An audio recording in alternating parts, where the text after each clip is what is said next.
करके संध्या तक, सोने से लेकर के उठने तक, ब्राह्म मुहूर्त में, निशित में उसका अनुभव करें। उस बूंदों में उस रिदम का अनुभव करें, चिड़ियों के कलरव में उस रिदम का अनुभव करें, हवा की सरसराहट में उस रिदम का अनुभव करें। हर प्राणी में, हर वनस्पति में वो रिदम है। एक कुतिया जिसने अभी बच्चों को जन्म दिया है, चल रही है, उसके स्तनों के हिलने में, पूंछ के हिलने में, उसकी गर्दन के कानों के हिलने में उस रिदम का अनुभव करेंगे। सारा ब्रह्मांड के रिदम में नाच रहा है। मनुष्य के अलावा वो मनुष्य रिदम में कैसे आए, इसलिए इन्हें ऋषियों के द्वारा प्रसूत इस मनुष्य को ज्ञान दिया गया, संस्कृति दी गई है, जीवन का दर्शन, जीवन का विज्ञान दिया गया है।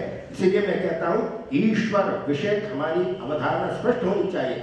हमारी शिक्षा कामना पूर्ति को नकारती नहीं है, वो कामनाओं के संस्कार लेकर आया है। उस कामनाओं को ऊर्ध्वमुखी कैसे बनाया जाए, हमारी अवधारणा स्पष्ट। उस माँ के प्रति, गर्भस्थ माँ के प्रति, होने वाली माँ के प्रति, नवजात शिशु के प्रति, your children are not your children, they are sons and daughters of the life longing for itself, they come through you not from you. ये खलील जिब्रान की उक्ति है। क्या हमारी इसके विषय में धारणा स्पष्ट है?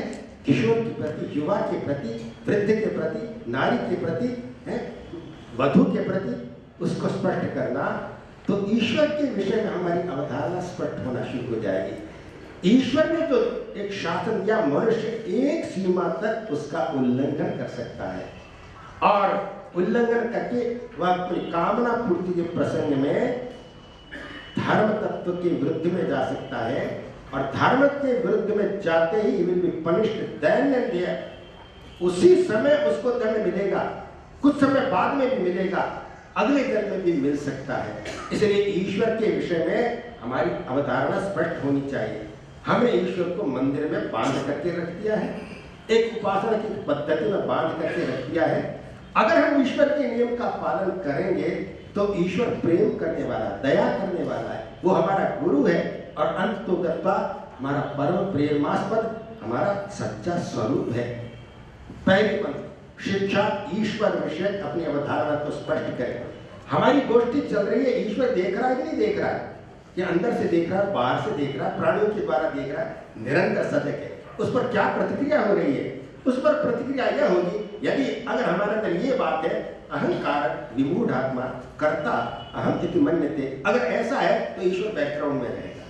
और यदि हम अपने अहंकार निरंतर विसर्जन करते चले जा रहे तो ईश्वर मुस्कुराएगा। क्या हम उसकी मुस्कुराहट का अनुभव करेंगे?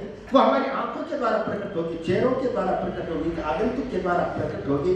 और हमारी गोष्ठी यदि किसी उद्यान में हुई होती, जंगल में हुई होती, अरण्य में हुई होती, तो वहाँ की हवा, वहाँ की चिड़िया, वहाँ के पत्ते, वहाँ का सब कुछ पर्यावरण मुस्कुरा करके रेस्पॉन्ड करता है, बहुत अच्छा किया। अंदर से भी बाहर से भी, अंदर बाहर का भेद मिटाता हुआ ईश्वर विषय का अपनी अवधारणा को स्पष्ट कर लेना।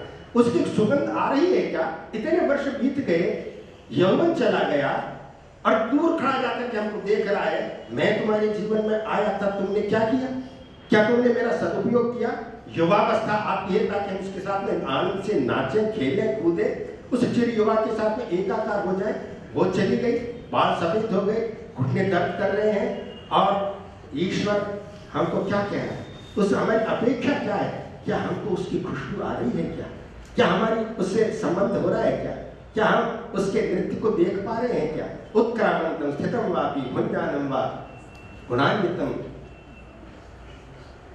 हम लोग विमूढ़ तो नहीं है, विमूढ़ा नानु पश्यन्ति पश्यन्ति ज्ञान चक्षुष है। ये ज्ञान नेत्र समवेत रूप से सब लोग एक दूसरे के साथ में जुड़ करके, सबके मन आपस में जुड़ करके और उसमें उस जगत गुरु की बुद्धि का आवाहन करके और हमारे अंदर वह नेत्र खुल जाए, हम उसको देखें उसके।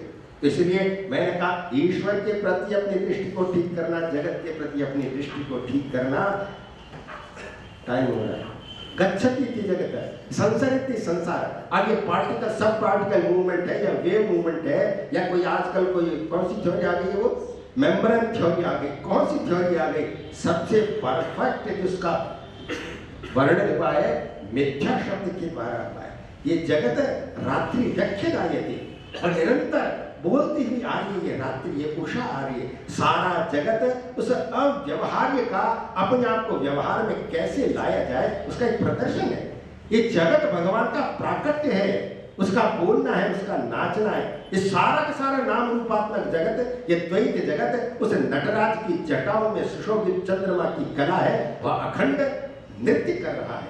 इसलिए जगत के विषय में आदर और कृतज्ञता का भाव, डाउन टू द अर्थ। अभी जिसका बार बार उल्लेख हो रहा है आसुरी आसुरी, क्या हम रावणीय शिक्षा देते चले जा रहे हैं अपने स्कूल्स में, कॉलेजेस के अंदर, यूनिवर्सिटीज के अंदर? विकास के नाम पर भी तहस नहस कर रहे हैं, मूर्खों की तरह, पागलों की तरह, राक्षसों की तरह, और उससे भी ज्यादा गलत दर्शन को लेकर, उससे तो अच्छा चारवाक का दर्शन। हम शिक्षा के क्षेत्र में बैठा हूं, सबसे पहले हमारा दर्शन स्पष्ट होना चाहिए। साध्य क्या है, साधक कौन है, साधन सामग्री क्या है, साधना क्या है, सिद्ध कौन है, और शास्त्र क्या है, दर्शन क्या है, सिद्धांत क्या है, ये स्पष्ट होना चाहिए। इसलिए जगत के विषय में, जगत उस विश्वेश्वर का प्रकटन है। पश्चिम में काव्य, ये उसका महाकाव्य है। उसकी दृष्टि ठीक करने के लिए, दृष्टि को ठीक करना जगत के प्रति, ये झूठा ऐसा नहीं कह देना। ये इसलिए जगत में षड विकार है।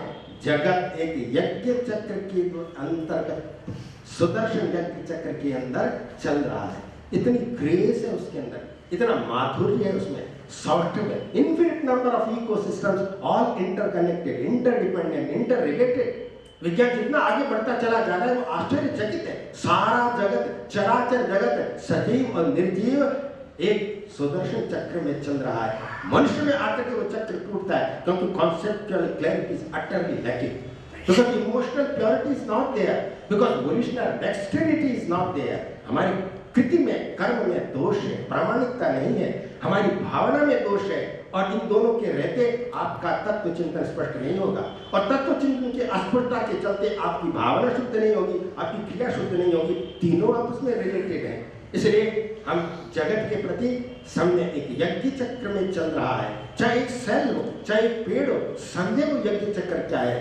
यज्ञ ने कल्पिता, समाज में युवती ने बहुत ठीक कहा था, हमको वैभव से कोई एलर्जी नहीं है, हम तो नए नए आविष्कार करें, हम नए नए वायुयान बनाए, सुपर कंप्यूटर बनाए, पर यज्ञ ने कल्पनता, अणिमा चमे, महिमा चमे, यज्ञ ने कल्पनता, सुपर कंप्यूटर चमे, यज्ञ ने कल्पनता। यज्ञ की प्रक्रिया के द्वारा हम सबको उपलब्ध करें, पर कब तक? इसकी भी एक सीमा है, इसकी भी एक लिमिटेशन है। आप जो हिरण्यगर्भ के पद को प्राप्त कर ले, वापस वहां से लौटना पड़ेगा, इंद्र के पद को प्राप्त कर ले, वापस यहाँ पर लौटना पड़ेगा। इसलिए उसकी एक सीमा। यज्ञीय प्रक्रिया को समझें, किस प्रकार से तीसरे अध्याय में इसको बताया। एक व्यक्ति यदि उस यज्ञीय प्रक्रिया को समझ लेता है, तभी उसके व्यक्तित्व का पूर्ण विकसन होता है, उसमें एक अव्यक्त होता है, एक अवेयरनेस होती है, उसके अंदर कर्म आता है, कर्म वो यज्ञ में प्रकट करे। यज्ञ के द्वारा एक होता है जिसको कहते हैं पावसना होता है। तीसरा अध्याय में कौन सा शब्द है उसके अंदर? अन्नाभवन्ति भूत, पर्जन्य, पर्जन्य माने पावसना होता है। जैसे बछड़ा गाय के पास में जाता है तो पावस जाती है गाय, वैसे ही इस कर्म के द्वारा, यज्ञ कर्म के द्वारा वो पावसना, सारा का सारा एक पावसना हो जाएगा। व्यक्ति के अंदर इसको देखें, परिवार में देखें, समाज में देखें, सब कुछ यज्ञ प्रक्रिया के द्वारा संचालित होना चाहिए, नहीं तो उलझन आ जाएगी, वहां पर एक रुकावट आ जाएगी। तो मैंने कहा था जगत के विषय में अपनी अवधारणा को स्पष्ट करना, और हम ऐसे जीते चले जाएं समवेत रूप से, परिवार रूप से, कि मन का मैल निकलता चला जाए, मन खुलता खिलता चला जाए, वो कुसुमित होता जाए, प्रफुल्लित होता जाए। पर दृष्टि को ठीक करना, project the sheenness on the cosmic screen. कभी शीनेस को ऑब्जर्व किया है? हम तो बस अटके हुए, भटके हुए, देखते ही नहीं जगत को। प्रोजेक्ट द शीनेस, तो शीनेस को ऑब्जर्व करो, बिल्ली में देखो, कुतिया में देखो, गाय में देखो, चिड़िया में देखो, observe the sheenness and project it on the cosmic screen. Do you know how to project it? नहीं तो सीखना पड़ेगा। जब तक आप प्रोजेक्ट करने को नहीं सीखेंगे, आप कलाकार नहीं बन सकते, आप कवि नहीं बन सकते, साहित्यकार नहीं बन सकते, आप अच्छी माता नहीं बन सकते, आप अच्छे पिता नहीं बन सकते, आप अच्छे मानव नहीं बन सकते। Break the barriers of the time, space and causation. तो इसलिए project the sheenness on the cosmic screen and you will be face to face with the primordial triangle of creation. Ramakrishna Paramahansa ने इसका दर्शन किया था। Project the heinous on the cosmic screen. Observe the heinous on the cosmic screen. You will know what is the Purusha Tattva. Project yourself on the cosmic screen. and then you will know self. Touching the self is existence. Self knowing the self is consciousness, uncontained consciousness. Self being the self is uncontained bliss, and we are being projected by that mother, by that Prakriti. When we go to the deep sleep, have you analyzed the deep sleep? क्या आपने गहरी नींद का अनुभव किया? क्या आपने सपने के ऊपर विचार किया कि कौन सपना लाता है, क्यों लाता है, गहरी नींद क्या होता है? तो मैंने कहा you are being projected on the cosmic screen in ignorance, अज्ञान के अंदर। और वेदांत कहता है ये मूल अज्ञान है, इसी से सारा ये प्रसारा है। उस मूल अज्ञान के द्वारा जीव भाव आता है, कर्तापन, भोक्तापन, ज्ञातापन आता है, और हम इसको डिसॉल्व करने की कला को जानते हैं, किस प्रकार इसको डिसॉल्व करें। इसलिए बंधुओं, कामना पूर्ति के लिए दृष्टि को ठीक करना, नारी के प्रति यत्र नारीस्तु पूजन्ते, इस पर विमर्श करना।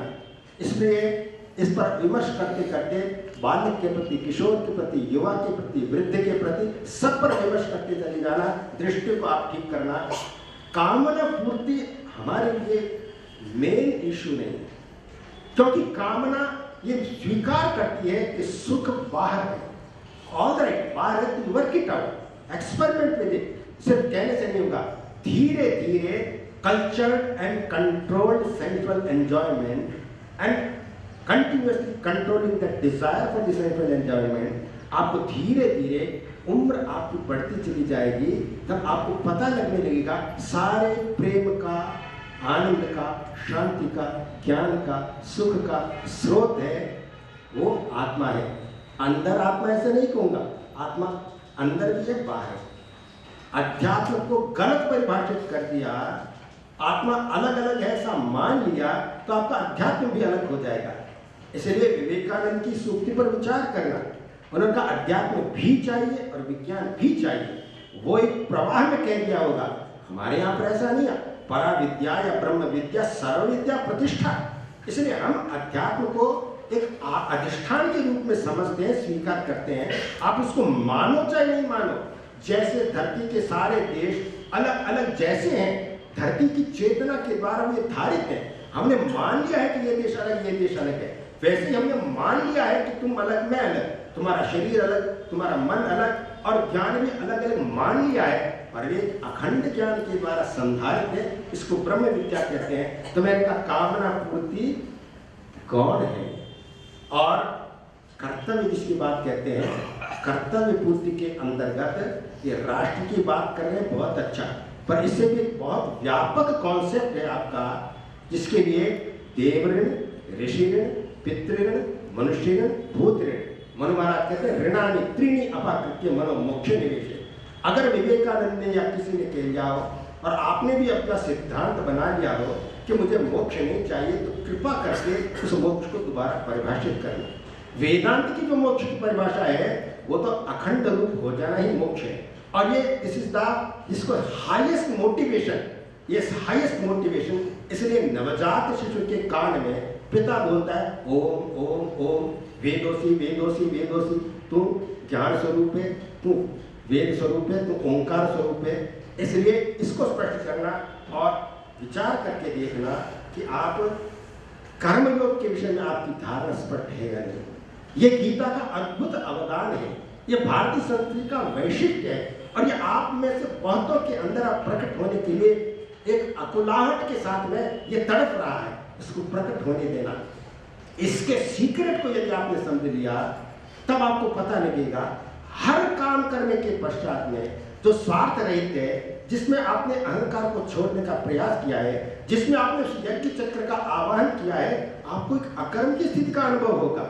और वो कर्मणि अकर्म यह पश्येत् अकर्मणि च कर्मय स बुद्धिमान मनुष्येषु स युक्तः कृत्स्न कर्म कृत। ब्रह्म विद्या आपको कृत्य बना देती है, ज्ञात ज्ञातों में बना देती है। इसलिए प्रत्येक कर्म समर्पण के पश्चात आपको उस अकर्म का अनुभव, और हमारी भारतीय महिलाओं का इसको विशेष रूप से अनुभव होता है, जब लोगों को, परिवार के सारे लोगों को भोजन करवा दिया और अतिथि आए उनको भी भोजन करवा दिया, फिर बचा सोचा जो रहा तो वो झेंकती नहीं है कि मेरे लिए कुछ बचा ही नहीं, आज हलवा बनाया था, पता नहीं कहाँ से ये आ गए अतिथि, ऐसा वो करते नहीं, सौभाग्य समझती है, उस बच्चे कुचे को खाती है, 10 मिनट का उसको विश्राम मिलता है। उस समय वह जिस अकर्म की स्थिति का गहराई का, शांति का अनुभव करती है, वही ब्रह्म विद्या है, वही आत्मस्पर्श है, ब्रह्म स्पर्श है।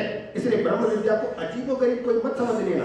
इसलिए एक खिलाड़ी जब चाहे शूटिंग कर रहा है, चाहे बैटिंग कर रहा है, कोई भी खेल कर रहा है, यदि वो मोटिवेटेड नहीं है किसी मेडल के द्वारा, अपने गुरु की शक्ति को, अपनी माँ की, पिता की, बहन की, पत्नी की शक्ति को अपने अंदर से प्रकट होने देता है, अपने पूरे परिवार को अपने से प्रकट होने देता है कि तुम लय में आ गए, ईगोलेस होकर के वो खेलता है, कहते हैं रिदम में आ गया, उस समय में ब्रह्म स्पर्श होता है। तो बंधुओं, हमारे जीवन के सारे क्षेत्र में तत्परता चाहिए। एक तत् है, ओम है, तत् है, सत, ओम तत्सत। तो सत तो सामने दिखाई दे रहा, सत में एक तत् है, और तत् और सत, सत और तत् को लेकर के एक ओंकार है, वो तुम्हारी आत्मा है। इसलिए तत्परता चाहिए, तत्भावना चाहिए, तब तन्मयता आएगी। ये तन्मयता भारतीय संस्कृति की आत्मा है।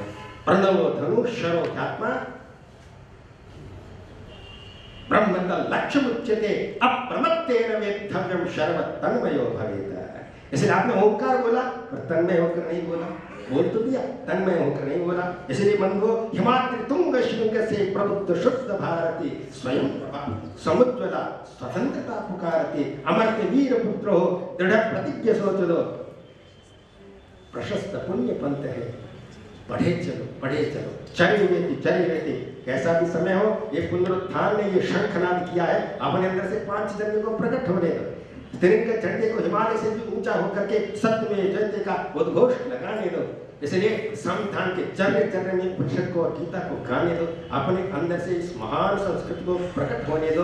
और हम देखेंगे कि यह देश आपके देखते देखते हम अजर अमर है, हमारे देखते देखते ये सारे विश्व को दिशा देगा, त्राण देगा, शांति देगा, समृद्धि देगा, शक्ति को प्रदान करेगा, जीवन की पूर्णता के पथ पर बढ़ चलने के लिए एक आश्वासन देगा। मेरी बहुत बहुत मनोकामनाएं। मेरे को ऐसा सौभाग्य दिया समादरणीय इंदुमती जी ने, और मैं इसको अपना सौभाग्य समझता हूँ, और अपने इन शब्द सुमनों को महापुरुषों के चरणों में समर्पित करते अपनी वाणी को विराम देता हूँ।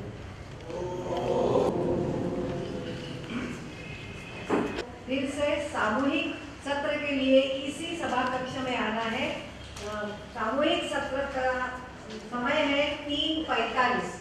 सत्र के 10 मिनट पूर्व हम सब यहाँ आए। जिनका पंजीकरण बाकी है उन्हें तुरंत अब हमें भोजन के लिए हाँ, और एक सूचना है, जिनको परिवेशन की सूचना मिली है वो तुरंत पल्लवी कुलकर्णी के